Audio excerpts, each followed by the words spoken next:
진짜 웃기네. 내가 아픈 시어머니 간병인 하려고 결혼한 줄 알아? 난 절대 못해. 내가 당신 엄마랑 한 집에서 살기 싫다니까. 그럼 엄마가 아프신데 그걸 도와주지도 않고 그냥 나 몰라라 하라는 거야? 그리고 엄마에 대한 건 내가 다 한다고 하잖아. 그래도 싫어? 그래. 솔직히 나 몰라라 하고 싶어. 뭐가 문제야? 당신 엄마잖아. 당신이 알아서 하라고. 나는 간병인이 아니라고. 그리고 일단 처음에는 당신이 하겠지. 그러고 나서 들어오시면 나한테도 시킬 거 모를 줄 알아? 그게 말이 돼? 당신이 내 아내인데 우리 가족이 이렇게 힘든 상황에서 어떻게 그럴 수가 있어? 내가 왜 당신 엄마 때문에 고생해야 돼? 난 그런 결혼 원한 적 없거든? 차라리 내가 이 집을 나갈게. 당신 엄마 모시고 싶은 대로 모셔. 나 상관없으니까. 사연을 듣고 난 후 각자의 의견을 댓글로 남겨주시기 바랍니다. 사연자분에게 큰 힘이 될 수 있습니다. 각색될 수 있고 사연자분의 입장에서 구성될 수 있습니다. 박석호 씨는 단란한 가정에서 자랐습니다.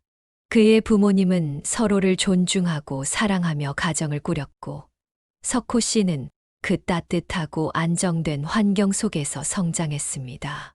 어릴 적 석호 씨는 가족과 함께 보내는 시간이 많았으며, 주말마다 부모님과 소풍을 가거나 집에서 영화나 보드게임을 즐기며 행복한 시간을 보냈습니다. 아버지는 자주 석호 씨에게 세상에서는 가족이 가장 소중한 거라고 말했고, 어머니는 그가 어려움을 겪을 때마다 따뜻하게 위로해주고 격려해 주었습니다. 이러한 사랑 속에서 자란 석호 씨는 자연스럽게 가족의 중요성을 마음에 새기게 되었습니다. 그는 부모님의 든든한 지원을 받으며 학업에도 열심히 임했고, 친구들과도 좋은 관계를 유지하며 밝고 명랑한 성격을 키워나갔습니다.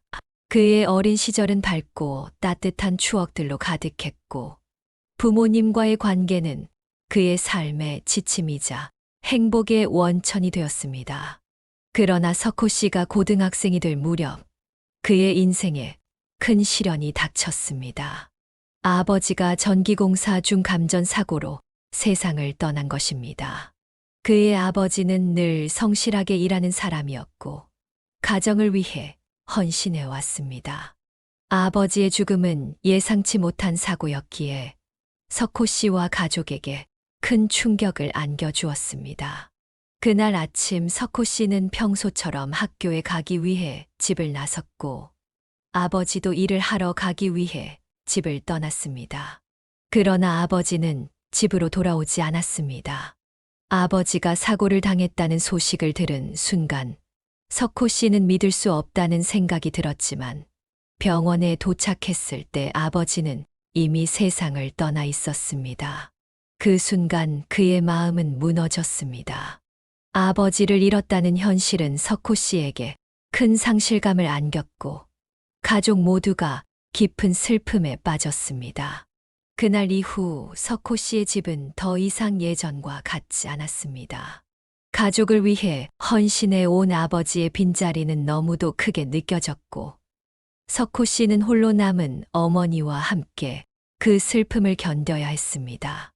아버지의 죽음은 단순히 가족의 경제적인 어려움뿐만 아니라 정서적인 상실도 안겨주었습니다. 그 이후로 박석호 씨의 방황이 시작되었습니다.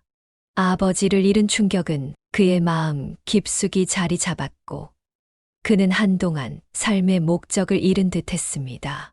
고등학생 시절 아버지의 죽음은 그에게 단순한 상실을 넘어선 깊은 혼란을 안겨주었습니다.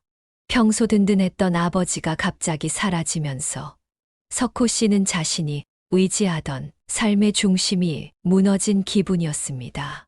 그는 학교에서 예전처럼 집중하기 힘들었고, 성적도 서서히 떨어지기 시작했습니다. 집에 돌아와도 예전과 달리 정적이 가득한 집안 분위기는 석호 씨에게 큰 공허함을 남겼습니다. 어머니는 애써 슬픔을 감추고 있었지만 그조차도 석호 씨에게는 고통으로 다가왔습니다. 어머니를 위해 더 잘해야 한다는 생각이 들면서도 그 슬픔을 떨쳐내기가 힘들었습니다.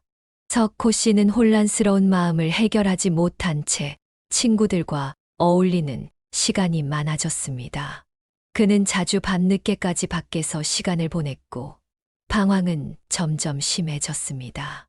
학교 생활도 무기력해졌고 그는 자신의 인생에 대한 확신을 잃어갔습니다. 때로는 공부를 아예 포기하고 싶은 마음이 들기도 했고 미래에 대한 계획도 없어진 듯 했습니다. 아버지의 부재는 단순히 경제적 부담뿐만 아니라 정서적으로도 그를 깊은 방황 속으로 빠뜨렸습니다. 그러나 그의 방황은 시간이 지나면서 결국 어머니와 주변의 도움으로 조금씩 안정되어 갔고 그는 다시 한번 자신의 삶을 되찾기 위해 노력했습니다. 시간이 흐르면서 박석호 씨는 자신의 삶을 다시 되찾기 시작했습니다. 방황 속에서도 어머니의 헌신과 주변의 도움 덕분에 그는 차츰 마음을 다잡고 공부에 집중하기 시작했습니다. 하지만 아버지를 잃은 충격으로 인해 한때 성적이 많이 떨어졌던 석호 씨는 결국 재수를 선택하게 되었습니다. 그 과정은 결코 쉽지 않았지만 그는 자신을 믿고 끊임없이 노력했습니다. 재수 끝에 석호 씨는 마침내 명문대에 진학할 수 있었습니다. 이는 그에게 새로운 도약의 기회였고 아버지의 부재 속에서도 자신을 다잡고 이룬 성취였습니다. 대학 시절에도 그는 학업에 열중했고 다양한 경험을 쌓으며 미래에 대한 준비를 착실히 해나갔습니다.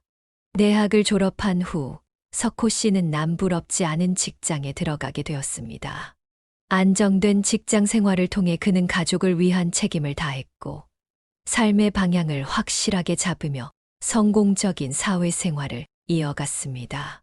그러다 혼기가 꽉 찬 석호 씨는 결혼을 생각하게 되었습니다. 그 당시 만난 여자친구와는 연애 기간만 10년이 넘었으니 서로에 대해서 속속히 전부 다 알고 있다고 생각했습니다. 그리고 단순히 오랜 연애 기간 때문만이 아니라 서로에 대한 확신이 있었기 때문에 결혼을 약속하게 됐습니다. 여자친구는 그가 군 복무를 하는 동안 변함없이 기다려 주었고 그가 복학을 했을 때는 학교 적응을 위해 도와주었으며 대학 졸업 후 취업 준비를 할 때도 자기 일처럼 발벗고 도와주던 착한 여자친구였습니다.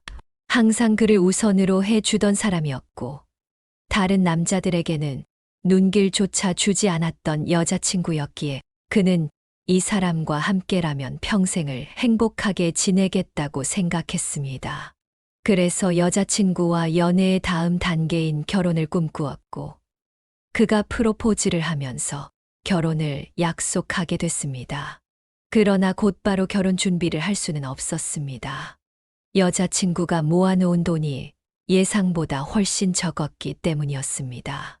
그는 당연히 여자친구가 자신보다 사회에 먼저 진출했으니 미래를 위한 준비를 하고 있을 것이라고 생각했습니다. 꼭 그가 아니더라도 자기 자신을 위해서 저축이나 적금 정도는 들고 있을 것이라고 믿었기 때문이었습니다.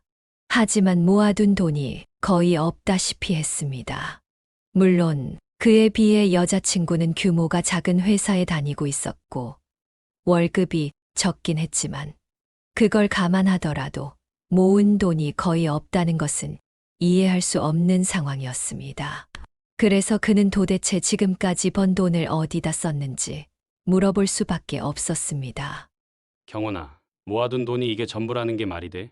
그럼 지금까지 번 돈들은 전부 어디다 썼어? 최근에 나 이직한다고 쉬었을 때 친구들이랑 해외여행 다녀온 거 알잖아. 그때 돈을 좀 썼지. 그리고 너야 나 만나면 맨날 같은 옷에 머리도 대충 하고 나온다고 해도 나는 그럴 수 없어. 머리도 자주 해야 하고 네일도 받고 피부 관리도 받아야 하는데 그 돈을 거기에 전부 다 썼다고. 그 큰 돈을 너처럼 머리 깎는데 1, 2만 원 드는 줄 알아? 커트만 해도 몇만 원이야. 네일 이용권 끊어도 돈 몇십이고 피부관은 좀 비싸. 그리고 꼭 너 때문에 매번 관리받는 줄 알아? 여자가 사회생활 하려면 어쩔 수 없어. 그런데 너 말을 뭐 그렇게 같은 말을 해도 좀 기분 안 나쁘게 하면 안 돼? 왜 나를 죄인처럼 몰아가? 방귀 낀 놈이 성낸다는 속담처럼 결혼을 앞둔 상황에서 여자친구는 자신이 번 돈을 허투루 쓴 것을 지적받자 오히려 큰 소리를 쳤고 삐치기까지 했습니다. 잘못 하나 없었던 그는 결국 토라진 여자친구의 마음을 풀어줘야 했습니다. 상황이 어떻게 됐든 간에 이미 프로포즈는 한 상태였고 결혼은 해야 했기 때문입니다. 그날부터 그들은 공동의 목표를 세우고 돈을 모으기 시작했습니다. 우선 결혼에 필요한 비용과 양가 부모님께 도움을 받을 수 있는 돈을 계산했고 거기에 맞춰 매달 모아야 하는 금액을 설정했습니다. 그러나 여자친구가 모은 돈이 거의 없었고 다니고 있는 회사가 중소기업이라 대출도 많이 나오지 않았습니다. 그래서 결혼 준비에는 시간이 꽤 걸릴 수밖에 없었습니다. 그렇게 결혼이 점점 늦춰지는 모습을 지켜보고 계셨던 그의 어머니는 결국 도움을 주고 싶어 하셨습니다. 그래서 어머니는 신혼집을 해 주시겠다고 말씀하셨습니다. 어머니는 아들을 보며 신중한 목소리로 말을 꺼냈습니다. 석호야, 엄마가 너희 집 문제를 해결해 주려고 하는데 그것만 해결하면 너희 결혼식 바로 올릴 수 있지 않니? 석호 씨는 어머니의 말을 듣고 고개를 저으며 대답했습니다. 엄마, 그러지 않으셔도 돼요. 돈 거의 다 모아가고 있어요. 어머니는 단호하게 대답했습니다. 모으긴 뭘 모아? 그럼 진작에 경원이 데리고 와서 결혼 인사시키고 상견례도 했겠지. 부모가 자식 잘 사는 거 보려고 살지. 나 잘 살자고 샀니? 엄마 너희 신혼집 구해줄 여유돈 있어. 그거 받고 얼른 신혼집 구해서 결혼식 올려라. 너 이 연애도 오래 했는데 얼른 가정 꾸려서 행복하게 살아야지. 석호 씨는 머뭇거리며 대답했습니다. 아니에요. 일부 도움받는 건 몰라도 어떻게 전부를 받아요. 도와주시는 거면 저를 도와주시겠다는 돈에서만 빌려주세요. 더는 저도 부담스러워요. 석호 씨가 더 말을 잇자 어머니는 단호하게 반박했습니다. 엄마 돈이 왜 부담스러워? 그리고 그 돈, 네 아버지 사망 보험금 안 쓰고 모아둔 돈이야. 내가 가지고 있어 봤자 쓸 수도 없는 돈이라고. 내 남편 목숨값을 어떻게 내가 쓸 수 있겠니? 써도 우리 가족에게 의미 있는 곳에나 쓸 수 있지. 그 의미 있는 곳이 내 신혼집이고. 그는 당황하며 대답했습니다. 아버지 사망보험금이요? 그럼 저도 못 쓰죠. 그 돈 저한테도 같은 의미인데. 어머니는 그를 다독이며 말했습니다. 네 아빠도 그 돈으로 도움이 되길 바라고 있을 거다. 그러니까 네가 좋은 집 구해서 경원이랑 잘 살아야지. 그러니 그냥 받아. 그는 결국 어머니의 고집을 꺾을 수 없었고 그 돈을 받게 되었습니다. 그는 감사한 마음으로 그 돈을 받아 어머니가 원하던 대로 여자친구와 행복한 가정을 꾸릴 신혼집을 매매하게 됐습니다. 그렇게 지지부진하던 결혼 준비가 본격적으로 시작되었습니다. 양가 부모님께 찾아가 인사를 드렸고 상견례도 화기애애한 분위기 속에서 진행되었습니다. 모두가 순조롭게 진행되는 것 같았으나 그때부터 여자친구가 결혼 준비 과정에서 이기적인 모습을 보이기 시작했습니다. 특히 돈과 관련된 부분에서 심하게 이기적이고 예민하게 반응했습니다. 어느 날 여자친구가 결혼 예물과 관련해 불만을 토로하기 시작했습니다. 그런데 어머님, 예물예단으로 꼭 이거 다 받으셔야 해? 솔직히 여기 있는 것들 전부 어머님께서 가지고 계시잖아. 나중에 필요하실 때 우리가 바꿔드리는 게 더 낫지 않을까? 아니면 좀 더 특별한 날 하나씩 선물해 드리고. 그는 난감한 표정으로 대답했습니다. 그렇긴 한데 장인 장모님께 드리는 비용에서 맞춘 거라. 저번에 장모님께서 예단 예물은 꼭 해야 한다고 말씀하셨잖아. 그러면 예단 예물로는 각자 부모님께 다시 한번 말씀드려볼까? 아니 뭐 우리 집은 가진 게 별로 없으니까 이런 것들 받아도 다 유용하게 쓰고 기쁘긴 한데 어머님은 가지고 계셔서 별 반응이 없으실까 봐 그랬지. 아냐, 됐어. 그냥 해. 여자친구는 짧게 대답했습니다. 예단 예물 문제로 불만을 내비치던 여자친구는 결국 더 많은 지원을 요구하기 시작했습니다. 사실 이미 석호 씨의 집에서는 한 발짝 물러섰던 상황이었지만 여자친구는 계속해서 더 많은 지원을 요구했습니다. 결국 사소한 대화는 다툼으로 번졌고 그제야 여자친구는 솔직한 속내를 털어놓았습니다. 사실 우리 집 지금 형편이 많이 안 좋아. 아빠가 빚을 좀 졌어. 그런데 지금 일자리도 잘려서 원래 도와주겠다고 한 돈을 다 못 해주는 상황이야. 그래서 내가 그렇게 돈을 아끼려고 했던 거야. 미안해. 솔직하게 말하지 못해서. 석호 씨는 여자친구의 말을 듣고 잠시 할 말을 잃었습니다. 여자친구의 집안 형편이 최악으로 치닫고 있었던 것입니다. 그 때문에 여자친구가 돈에 집착하고 이기적으로 굴었던 것입니다. 그는 미안한 마음에 사과를 하며 여자친구를 이해해 주었습니다. 동시에 그는 결혼 후 두 사람이 버는 돈의 일부를 여자친구의 집안에 지원하기로 약속했습니다. 그렇게 모든 오해가 풀리고 이제 정말 결혼식만을 앞두고 있었을 때 예상치 못한 상황이 닥쳐왔습니다. 전국적으로 전염병이 시작된 것입니다. 사회 모든 것이 멈췄고 그들의 결혼식도 함께 멈춰버렸습니다. 그의 여자친구는 식을 언제 올릴 수 있을지 모르는 상황에 불안해하기 시작했습니다. 집안 형편이 어려워진 상태에서 결혼까지 늦춰지다 보니 석호 씨가 마음을 바꿀지도 모른다고 상상했던 것입니다. 때문에 여자친구는 그의 의미 없는 행동에도 불안해하며 쉽게 짜증을 냈습니다. 그는 그런 여자친구를 보며 몇 번이고 변하지 않을 자신의 마음을 확인시켜 주었지만 여자친구는 여전히 같은 모습을 보였습니다. 그래도 석호 씨는 내 아내가 될 사람이고 내가 사랑하는 사람이기 때문에 같은 상황이라도 매번 믿음을 확인시켜 주었습니다. 그러던 어느 날 드디어 식을 올릴 수 있는 상황이 찾아왔습니다. 서둘러 식장을 잡으려 했습니다. 하지만 여자친구의 집안에서는 식을 미루기를 원했습니다. 장인어른이 조심스레 말을 꺼냈습니다. 박서방, 지금 상황을 보니까 곧 있으면 상황이 더 좋아질 것 같은데 우리 좀만 더 기다리지.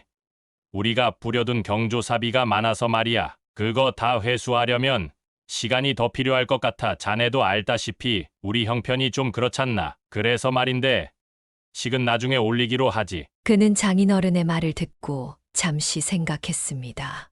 사실 그도 당장 식이 중요하다고 생각하지는 않았기 때문에 장인어른의 의견을 따르기로 했습니다. 하지만 식을 올리지 않더라도 신혼집에는 들어가야 했습니다. 이미 집을 구해놓은 상황에 신혼살림도 다 준비가 되었기 때문이었습니다. 그래서 양가 부모님께 허락을 받고 살림을 먼저 시작하게 됐습니다.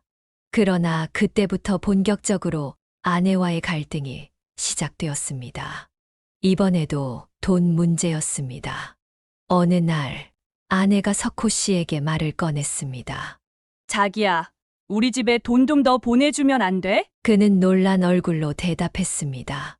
돈 보내드린 지 며칠 안 됐잖아. 곧 명절이라서 친척들한테 나갈 돈이 많으신가 봐. 그거 감안해서 드렸는데. 아내는 얼굴을 찡그리며 말했습니다. 그냥 좀 도와주면 안 돼? 우리 부모님이 당신이 도와준 걸 잊어버리기라도 할 것 같아?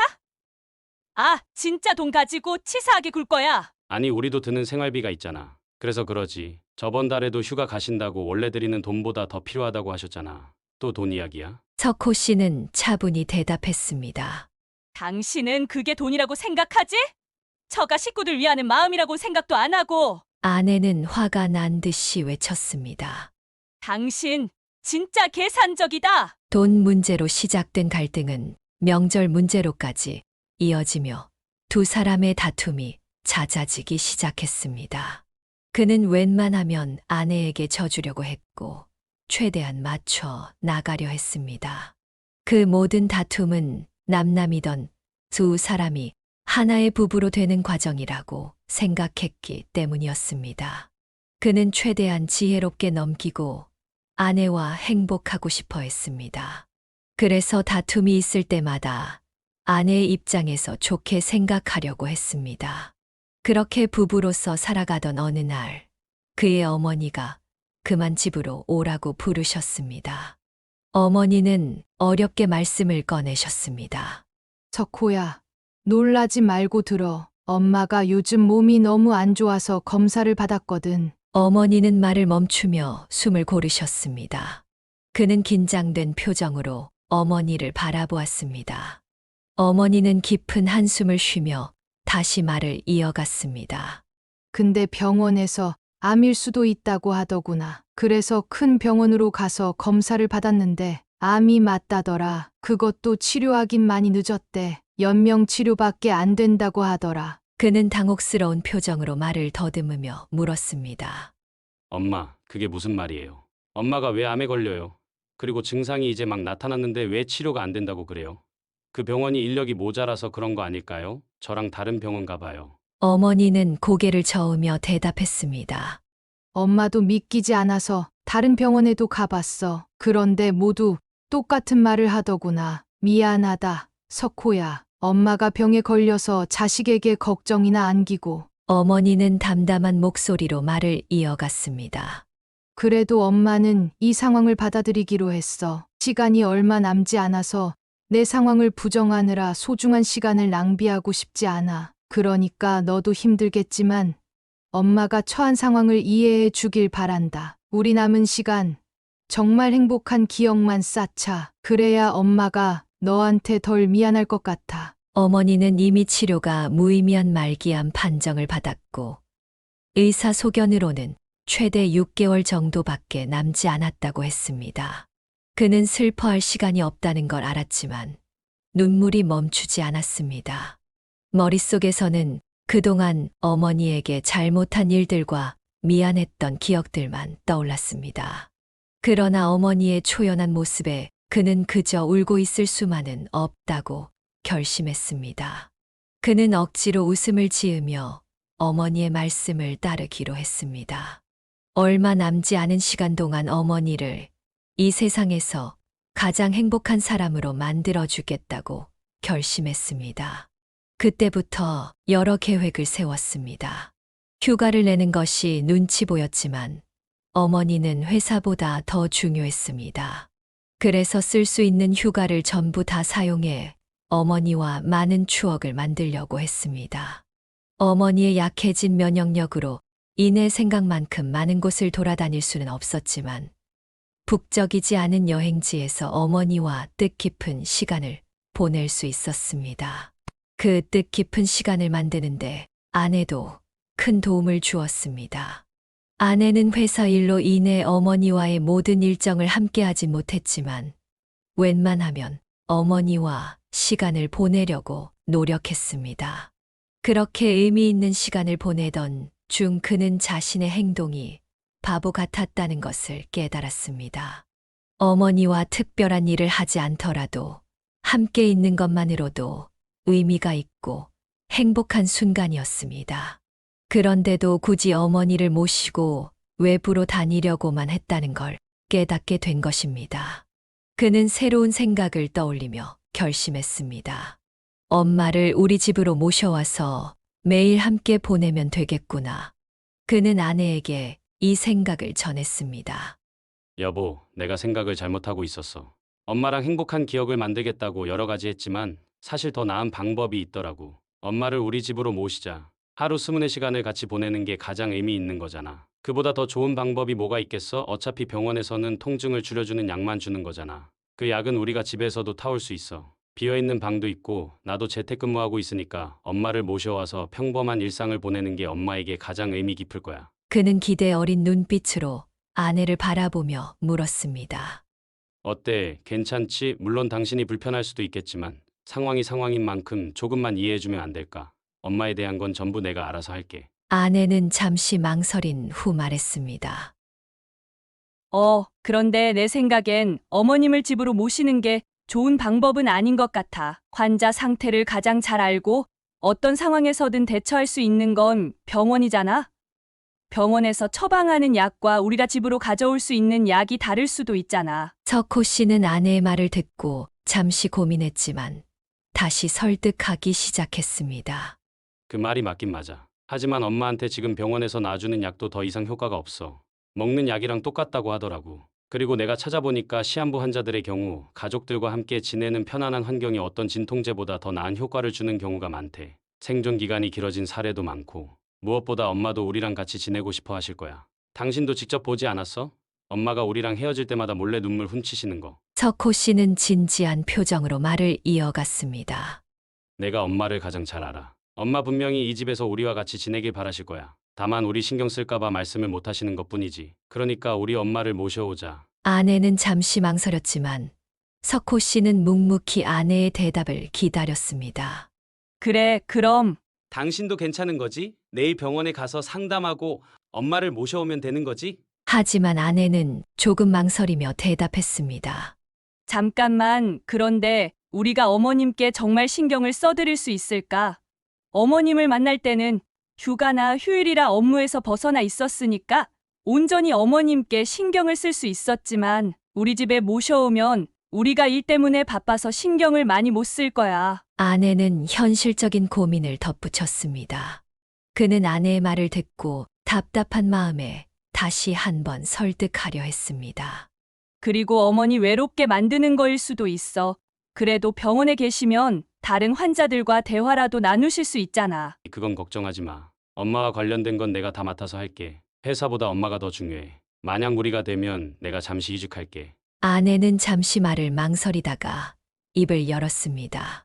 사실 부끄러워서 말 못하고 있었는데 나 지금 임신 준비 중이야. 이런 상황에 혹시 어머님께서 드시는 약이나 가루가 잘못 흘러서 내가 먹기라도 하면 그게 좀 걱정돼. 그는 깜짝 놀라며 물었습니다. 무슨 소리야? 지금 엄마 상황도 이런데 당장 임신이라니? 어머님 기쁘게 해드리고 싶어서 아이를 가지려고 하는 거지. 그는 한숨을 쉬며 말했습니다. 애가 생기고 싶다고 바로 생기는 게 아니잖아. 그건 뜬구름 잡는 얘기지. 혹시 당신 우리 엄마 모시고 오면 불편해서 그러는 거야? 아내는 고개를 저으며 답했습니다. 아니야. 내가 불편해서 그러는 게 아니야. 오히려 어머님께서 불편해하실까봐 걱정이지. 그는 한숨을 쉬며 말했습니다. 그러면 내 말 좀 들어줘. 엄마 이제 길어야 34개월 남았어. 그동안만 조금만 참아주고 행복하게 해드리자. 내가 이렇게 부탁할게. 그러나 아내는 여전히 신중한 태도로 말했습니다. 나도 말했잖아. 어머님을 행복하게 해드리고 싶다고. 그런데 꼭 모시는 게 답은 아니라는 거야. 모두가 만족할 수 있는 선택을 하자는 거지. 그는 더 이상 아내의 반대 이유가 타당하지 않다고 생각했습니다. 그 순간 그는 아내가 어머니를 모시고 싶어 하지 않는다는 걸 확신하게 됐습니다. 그는 화가 났습니다. 어머니가 단순히 합가를 원해서도 아니고 시간이 얼마 남지 않은 상황에서 행복하게 해드리고 싶은데 아내가 핑계를 대며 반대하는 모습을 보며 참을 수 없는 분노가 치밀어 올랐습니다. 그날 이후 처음으로 아내와의 결혼을 후회했습니다. 당장 헤어지고 싶은 생각마저 들었습니다. 하지만 그 순간 화를 내지도 어머니를 모시고 오겠다고 매달리지도 않았습니다. 어머니에게 시간이 없었기 때문이었습니다. 그는 결국 어머니를 집으로 모셔오기로 결정하고 아내에게는 일방적으로 통보했습니다. 그러더니 아내는 어머니를 모셔오기로 한 날부터 집에서 나가 친정 생활을 한다고 했습니다. 아내는 한숨을 쉬며 팔짱을 꼈습니다. 진짜 웃기네. 내가 아픈 시어머니 간병인 하려고 결혼한 줄 알아? 난 절대 못해. 내가 당신 엄마랑 한 집에서 살기 싫다니까. 그럼 엄마가 아프신데 그걸 도와주지도 않고 그냥 나 몰라라 하라는 거야? 그리고 엄마에 대한 건 내가 다 한다고 하잖아. 그래도 싫어? 그래. 솔직히 나 몰라라 하고 싶어. 뭐가 문제야? 당신 엄마잖아. 당신이 알아서 하라고. 나는 간병인이 아니라고. 그리고 일단 처음에는 당신이 하겠지. 그러고 나서 들어오시면 나한테도 시킬 거 모를 줄 알아? 그게 말이 돼? 당신이 내 아내인데 우리 가족이 이렇게 힘든 상황에서 어떻게 그럴 수가 있어? 내가 왜 당신 엄마 때문에 고생해야 돼? 난 그런 결혼 원한 적 없거든? 차라리 내가 이 집을 나갈게. 당신 엄마 모시고 싶은 대로 모셔. 나 상관없으니까. 뭐? 당신이 집을 나가겠다고? 그게 그렇게 쉬운 일이야? 당연하지. 나 이딴 상황에서 못 살아. 당신이 당신 엄마 모시면 난 나갈 거야. 내가 당신 엄마 밥 차리고 간병해 줄 거라고 생각했다면 정말 착각하는 거야. 배신감이 들었지만 그보다 어머니가 더 중요했습니다. 그렇기 때문에 그녀의 마지막 한마디를 듣고 잠시 친정에 가라고 했습니다. 어머니에게는 적당히 핑계를 대고 어머니도 그저 그러려니 넘겼습니다. 이후 그는 어머니와 함께 평범하지만 행복한 시간을 보냈습니다. 물론 마냥 행복한 시간만은 아니었습니다. 하루에도 여러 번 견딜 수 없는 고통을 혼자 감당해야 하는 어머니를 지켜봐야 했기 때문입니다. 그럴 때마다 그는 무기력함을 느꼈습니다. 할 수만 있다면 뭐든지 해주고 싶었지만 어머니를 위해 할 수 있는 게 거의 없었습니다. 할 수 있는 것은 아파하는 어머니께 약을 건네드리고 통증이 가라앉을 때까지 손을 잡아드리는 것뿐이었습니다. 매일 눈물이 나왔고 어머니를 제대로 챙기지 못한 자신을 미워했습니다. 후회도 정말 많이 했습니다. 그러나 자신을 미워하는 것조차, 눈물을 흘리는 것조차 쉬운 일이 아니었습니다. 그가 눈물을 보이면 어머니가 더 슬퍼할 것이고, 그러면 어머니의 몸 상태가 더 악화될까봐 눈물을 참아야만 했습니다. 석호 씨는 화장실에 들어가 세수를 하며 몰래 눈물을 흘리곤 했습니다. 그럼에도 불구하고 어머니와 함께할 수 있는 시간이 주어진 것에 대해 감사하게 생각했습니다. 그리고 조금이라도 더 어머니를 곁에 두기 위해 건강 관리를 챙겨드렸습니다. 그러나 그의 노력에도 불구하고 어머니는 예정보다 훨씬 일찍 세상을 떠나셨습니다.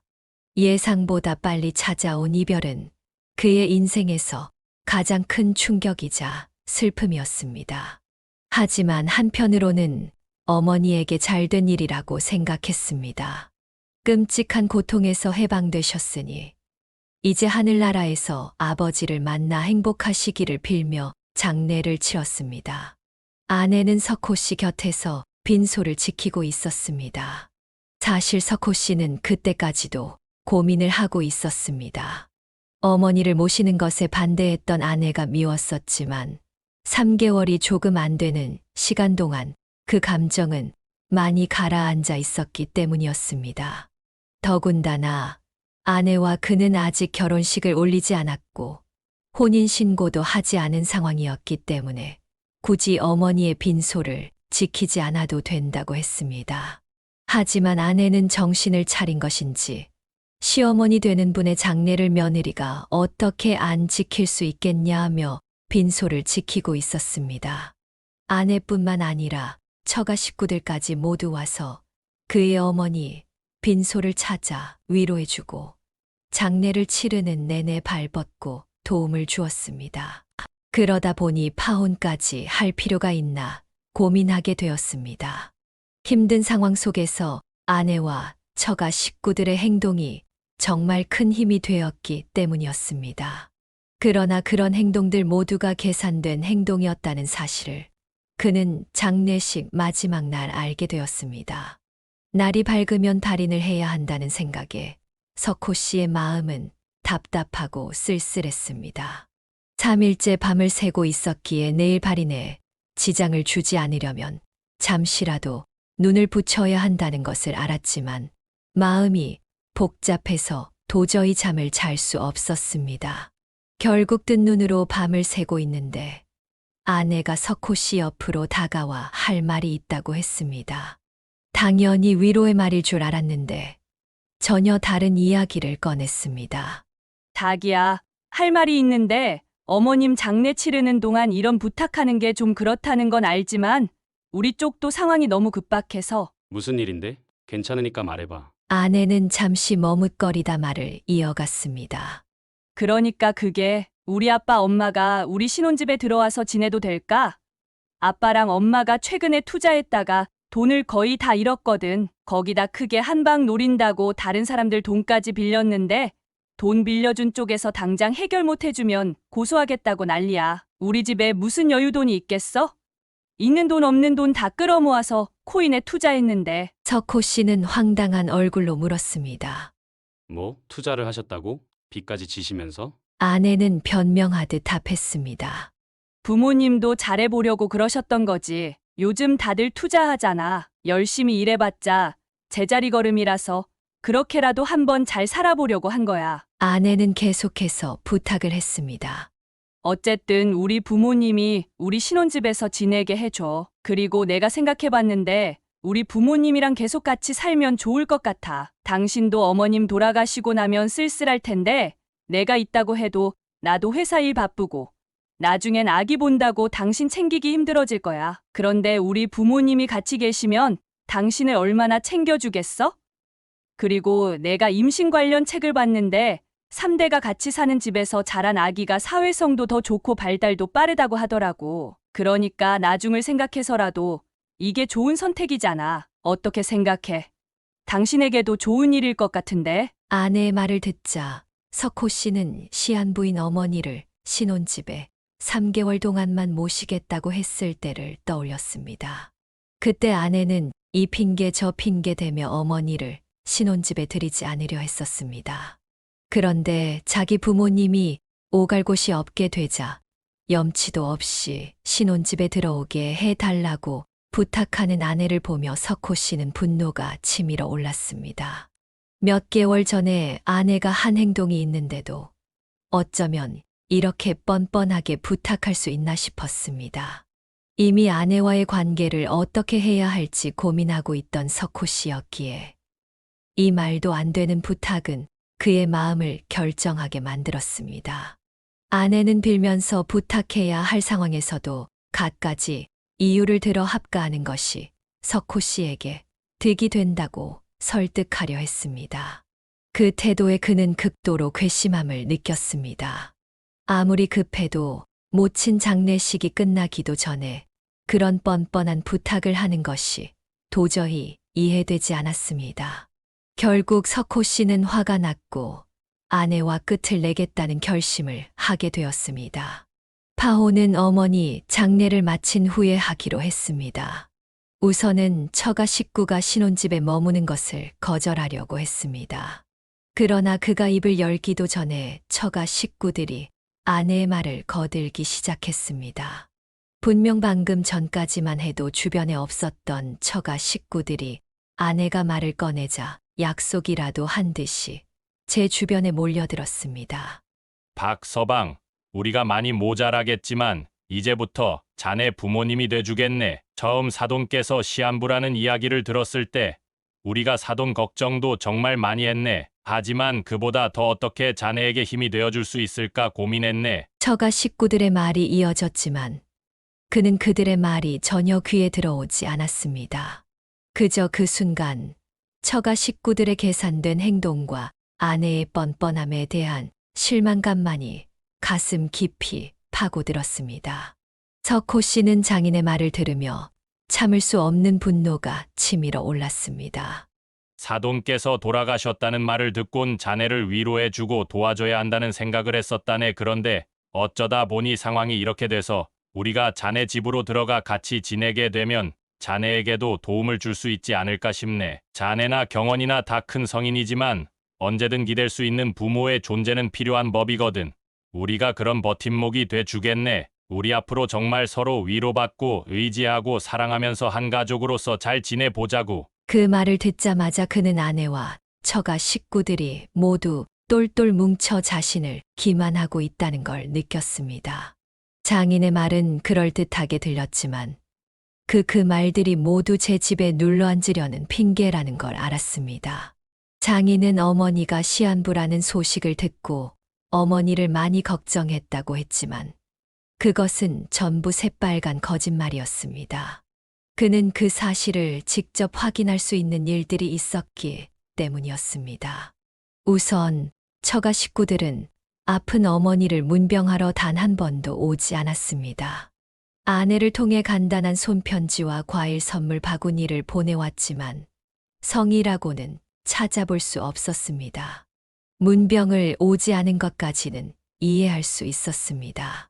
그러나 처가 식구들이 입 밖으로 꺼낸 말들은 도저히 용서할 수 없었습니다. 어느 날 그는 어머니에게 필요한 속옷과 내일을 챙기기 위해 집에 잠시 들렀습니다. 그때 처가 식구들이 집에 와서 아내와 저녁 식사를 하고 있었습니다.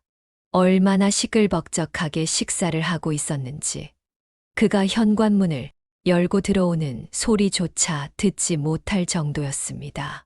집 안에는 고기를 구워 먹으며 술을 마시는 냄새가 가득했습니다.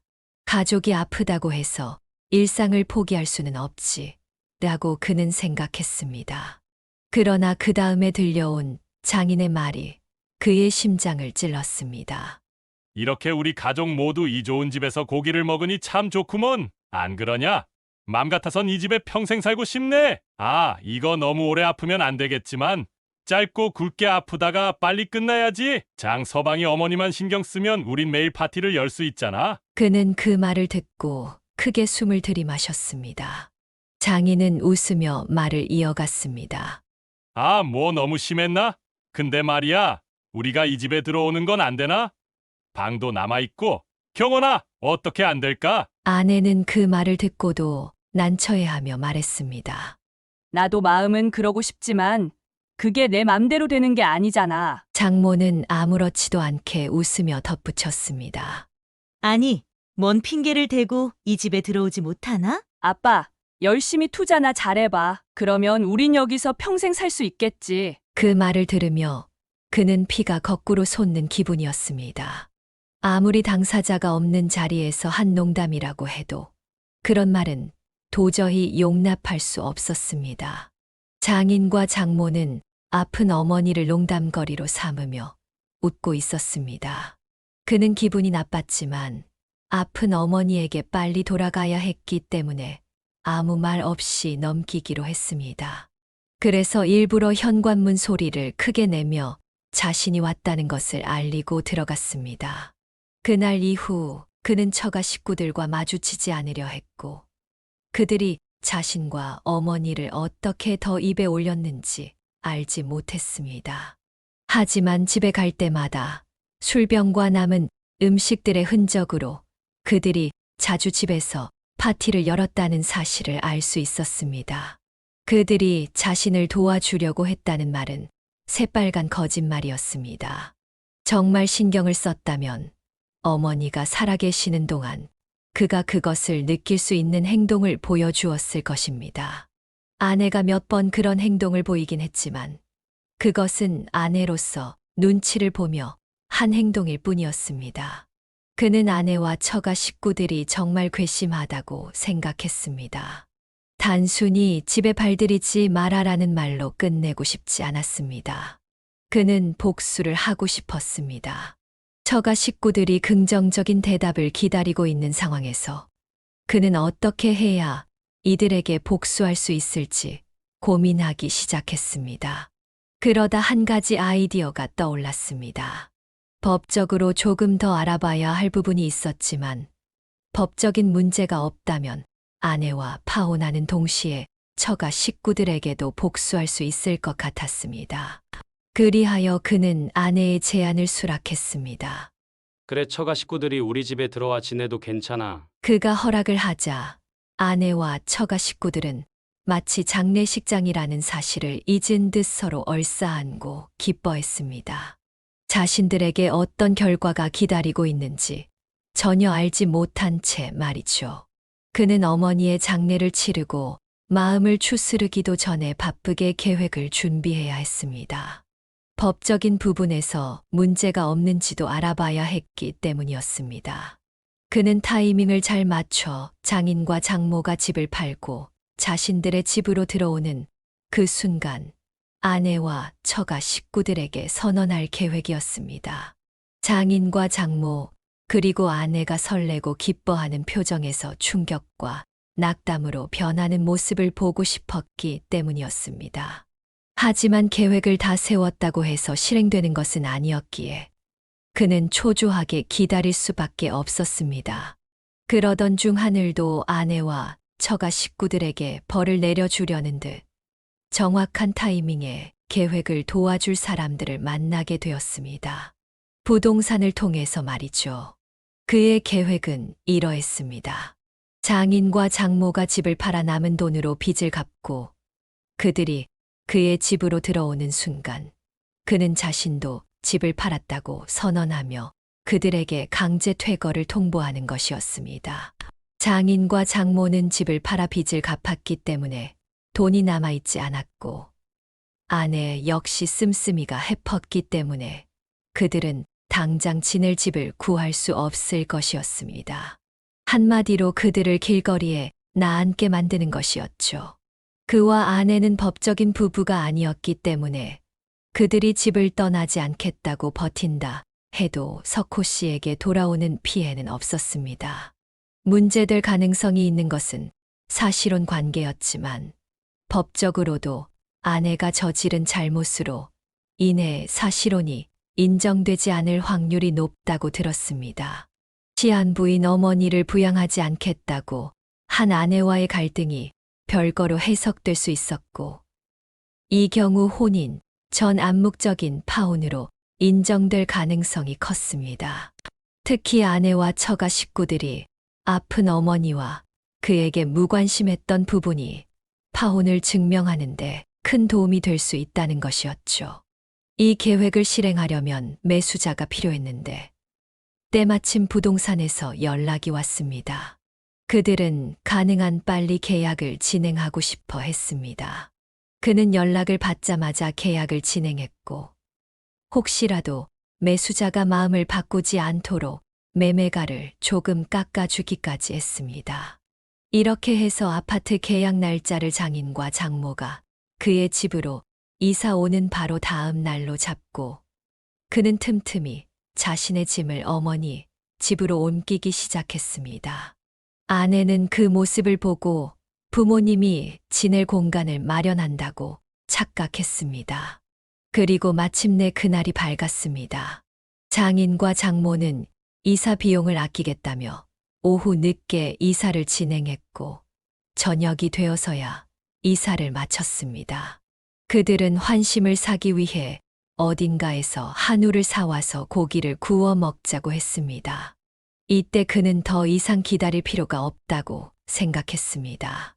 때가 왔다는 것을 직감하고 계획을 실행하기로 결심했습니다. 원래 이삿날엔 중국집 음식이 기본인데 오늘은 특별한 날이니 고작 짜장면과 탕수육으로는 안 될 것 같아서 우리가 특별히 준비했네. 여기 한우와 7년 된 인삼주야. 오늘 몸보신도 하면서 앞으로 함께할 우리 가족의 행복을 기원해보자고. 그는 짧게 대답했습니다. 저는 괜찮습니다. 내일 정신이 없을 것 같아서 일찍 잠자리에 들어야 할 것 같네요. 장인은 당황한 얼굴로 물었습니다. 지금 잠자리에 들어도 얼마 못 잘 건데 그게 무슨 말인가? 내일 바쁘다니 이 집에 무슨 일 있어? 그는 침착하게 대답했습니다. 글쎄요. 내일 들어오시는 분들이 리모델링을 하신다고 했는지 기억이 잘 안 나네요. 장모는 깜짝 놀라며 물었습니다. 뭐, 이 집에 오는 사람이 우리 말고 또 있어? 아내는 당황하며 물었습니다. 자기야, 그게 무슨 말이야? 내일 누가 오는데? 그는 담담하게 말했습니다. 당연히 이 집을 구매하신 분들이 들어오겠지. 그러니까 당신도 빨리 자야 해. 내일 아침부터 당신 부모님 모시고 지낼 곳을 찾으려면 고생 좀 할 텐데. 아내는 이해할 수 없다는 표정으로 다시 물었습니다. 뭐? 당신 지금 무슨 말 하는 거야? 장인은 크게 웃으며 말을 이었습니다. 박서방, 지금 뭐 하는 건가? 우리 오기 전에 술이라도 한 잔 걸쳤나? 석호 씨는 냉정하게 대답했습니다. 장난이요? 장인어른, 장모님, 이건 장난이 아니에요. 내일이면 이 집에 새 주인이 들어옵니다. 그러니 오늘 고기 구워 먹으면서 즐길 시간은 없겠네요. 장인은 웃음을 잃으며 말했습니다. 박서방, 그게 정말인가? 그는 단호하게 고개를 끄덕이며 대답했습니다. 예, 맞습니다. 이제 이 집은 제 집이 아니에요.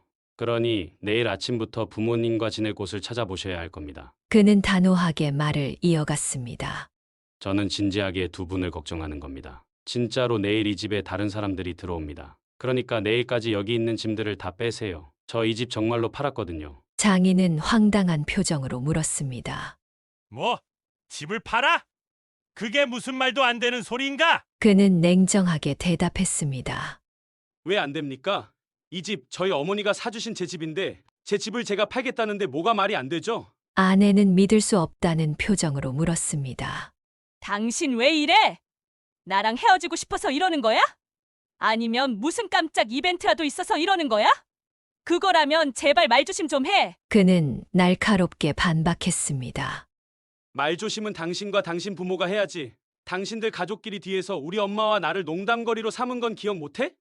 그리고 당신이 아픈 우리 엄마를 모시기 싫다며 내 집에 들이지 말라고 했는데 당신 부모는 내 집에 들이는 게 말이 된다고 생각해? 아내는 당황한 얼굴로 물었습니다.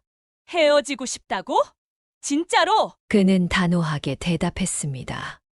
그래, 나 너랑 파혼할 거야. 이제 내 짐은 거의 없거든.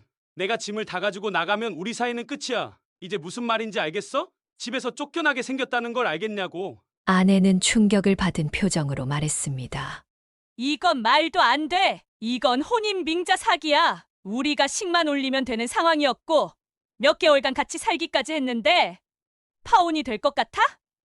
당신 나랑 헤어지려면 이혼 소송해야 해. 그런데 우리가 뭘 잘못했는데 당신이 이혼 소송을 할 수 있겠어? 화난 건 이해하지만 이렇게 한다고 당신 원하는 대로 될 것 같아? 우리가 혼인빙자로 고소할 수도 있어. 그러니까 다시 생각해봐. 응. 장인도 거들며 말했습니다. 박서방, 자네가 뭘 듣고 이러는지 경원이 마음을 어떻게 오해하고 있는지 모르겠지만 우린 진심으로 자네를 걱정했네. 이렇게 진흙탕 싸움을 해서 자네에게 좋은 게 뭐가 있겠나. 설령 파혼한다고 해도 경원이 말처럼 우리가 혼인빙자라고 고소하면 자네만 손해일 텐데. 장모도 말을 이었습니다. 우리가 가만히 있지 않을 거야. 손해배상 청구라도 한다면 자네만 힘들어지지 않겠나. 자네 모친도 잃고 힘든 상황 아닌가? 이럴 때는 가족이 필요한 법이네. 그러니 일방적으로 화내지 말고 우리 천천히 대화를 나누면서 오해를 풀자고. 그는 피식 웃으며 대답했습니다. 오해? 오해는 무슨 오해?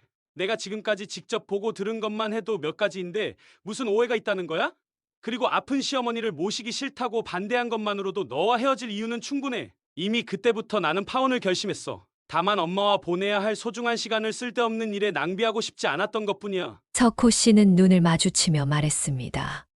혼인빙자든 사기죄든 신고하려면 해봐. 결혼한다고 당신들이 무슨 손해를 봤어? 손해는 나와 우리 엄마가 봤지. 그러니까 소송이든 뭐든 청구해. 나도 이미 법적으로 다 알아보고 문제 없다는 걸 확인했으니 이렇게 말하는 거야. 아내는 당황한 얼굴로 물었습니다. 그럼 당신 처음부터 계획적으로 이런 일을 꾸민 거야? 당신 정말 잔인한 사람이네. 내가 당신을 잘못 봤어. 그는 차갑게 대답했습니다. 누가 할 소리. 나야말로 눈이 멀어서 너 같은 사람과 내 가족에게 속을 뻔했다고. 이 대화는 이제 끝이야. 서로 갈 길 가자고. 내일 아침부터 짐 싸서 나갈 생각이나 해. 이제 잠이나 자. 나도 여기서 마지막으로 할 일만 하고 짐 싸서 나갈 테니까. 그가 단호하게 나오자 그제야 아내와 처가 식구들은 뻣뻣한 자세에서 고개를 숙이고 그에게 용서를 구하기 시작했습니다. 그러나 그는 그들의 사과에 전혀 관심을 두지 않았습니다. 그는 그 집에서 마지막 할 일을 했습니다. 그 일은 신혼 다구들을 중고 거래로 팔아버리는 것이었습니다. 차례대로 구매자들이 집을 찾아왔고 하나씩 가구를 내보냈습니다. 그 모습을 보며 장인과 장모는 발을 동동 굴렀고 아내는 어떻게 하면 그의 마음을 돌릴 수 있을지 고민하는 듯 보였습니다. 하지만 그는 아내가 말을 걸 기회조차 주지 않았습니다. 마지막 중고 거래를 마치자마자 그는 미리 챙겨둔 짐을 가지고 어머니 집으로 갔습니다. 그 후 아내와 장인, 장모에게서 미친 듯이 전화가 쏟아졌지만 그는 전부 무시하고 휴대폰을 무음으로 바꾼 뒤 잠을 청했습니다.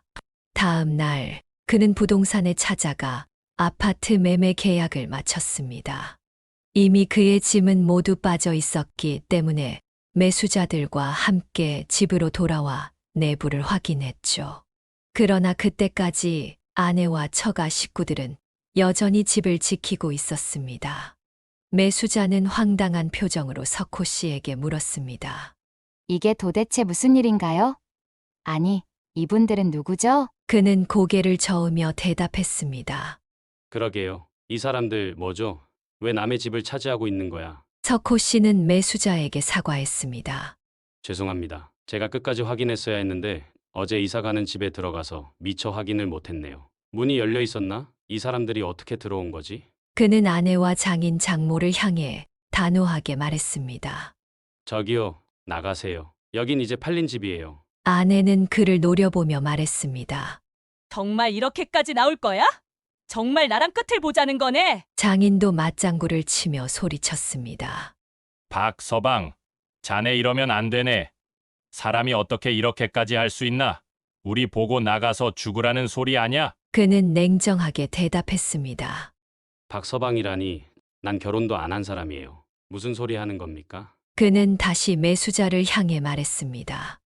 이 사람들 단체로 정신병동에서 탈출했나 봐요. 왜 이러죠? 그리고는 자신 있게 말을 이어갔습니다. 어쨌든 이 사람들은 제가 처리할 겁니다. 이사 차량 오기 전까지 다 내쫓을 테니 걱정하지 마세요. 아내와 장인 장모를 향해 다시 말했습니다. 당신들 경찰 출동해야 정신 차리겠어요? 남의 집을 차지하고 있으면 안 나갈 생각입니까? 당장 나가요. 그는 큰 소리로 아내와 장인 장모를 꾸짖었습니다. 그리고 실제로 경찰에 신고했습니다.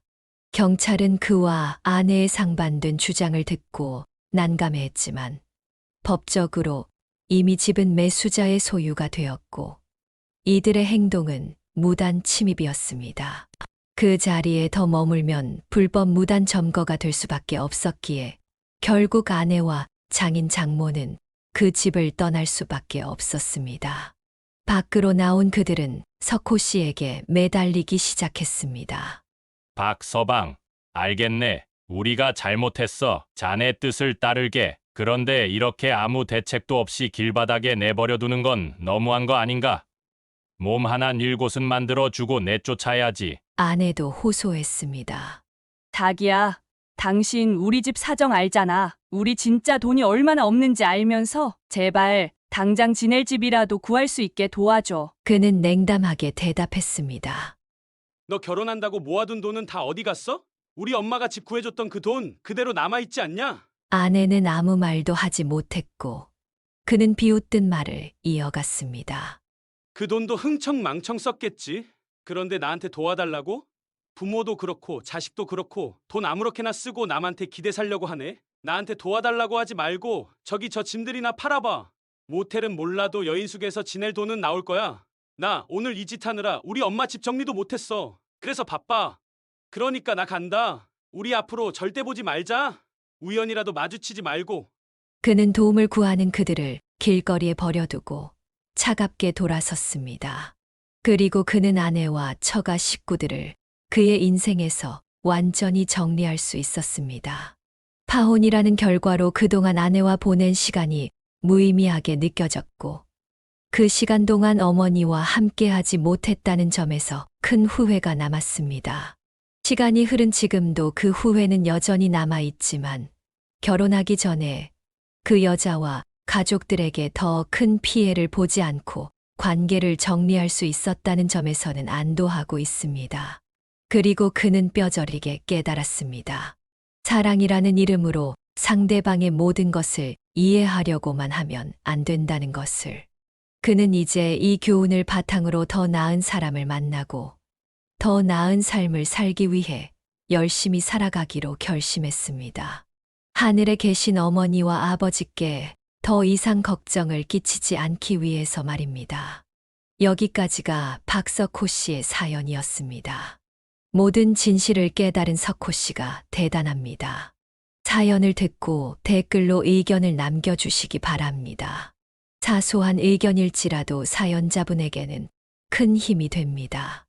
노골적인 악성 댓글은 사연자분에게 상처가 될 수 있으니 삼가주시기 바랍니다.